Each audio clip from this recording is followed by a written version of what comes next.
Want to break down that retail sales number a little bit more, though. So joining us from Corpus Christi, Texas, is John Reily of Publicis Sapient. And John, the question that I think a lot of people are asking right now is that number was a little bit below estimates, but nonetheless a bump.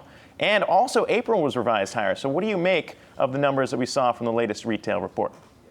Well, first and foremost, that's a volatile number. And even though it was below analyst expectations, when you remove the control group, which are even more volatile items like cars and fuel and building materials, it was actually over analyst expectations by 0.1%. So this is a strong number, and coupled with the revision of April's numbers, this is showing that consumer confidence is still pretty high right now. So I was pleased to see these numbers, and I definitely think they'll affect the Fed next week. Okay. Hey, John, so I'm wondering what you make of the retail numbers that we're going to be seeing throughout the rest of the year.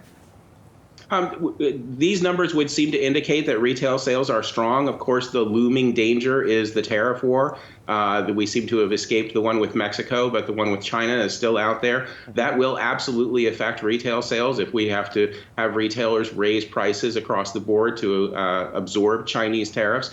However, thus far, even with all the doom and gloom in the news, consumers don't seem to be terribly interested in that because retail sales are still strong.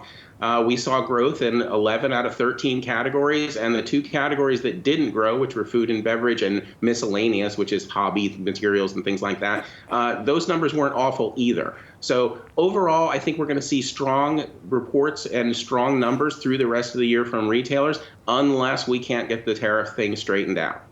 Hey, John, it's Heidi. So this is a bit of good news for the economy after that weaker than expected jobs report that we got last week. Some economists were calling for a potential rate cut at next week's meeting. What are your predictions in terms of when we could potentially get our next rate cut?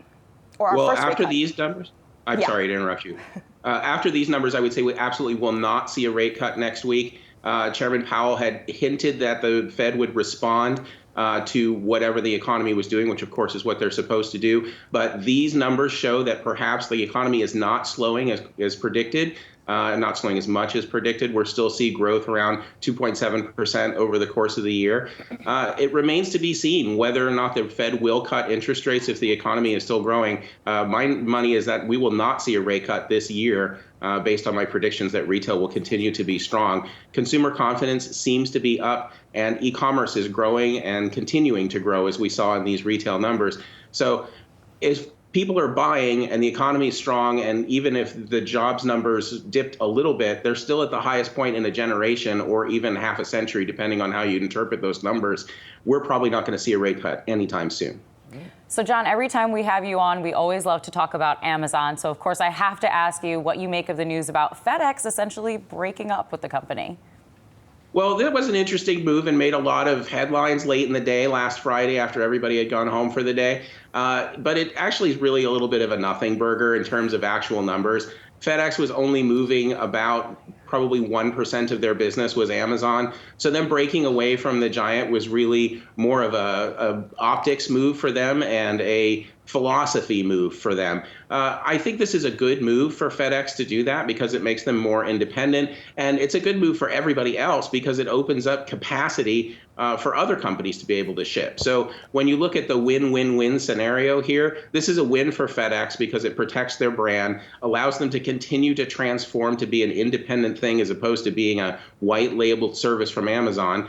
It allows them to continue doing the last mile deliveries for Amazon, which they've been doing somewhat profitably over the course of the last 5 to 10 years. It opens up bandwidth for companies like Walgreens, like Walmart, like Target, to be able to get things to their customers quicker. FedEx is forecasting that they're going to double their e-commerce shipments over the next 5 years.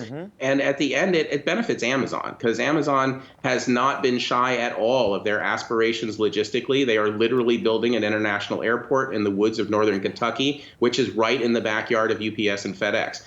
So Amazon will likely be able to absorb this without batting an eyelash. So ultimately, I think this is a win all around, even though it looked like, oh my gosh, FedEx is moving away from Amazon. It looked like a nasty split, but nonetheless, we all know Amazon continuing to push its delivery business. John Reily, thank you so much for taking the time. Appreciate it.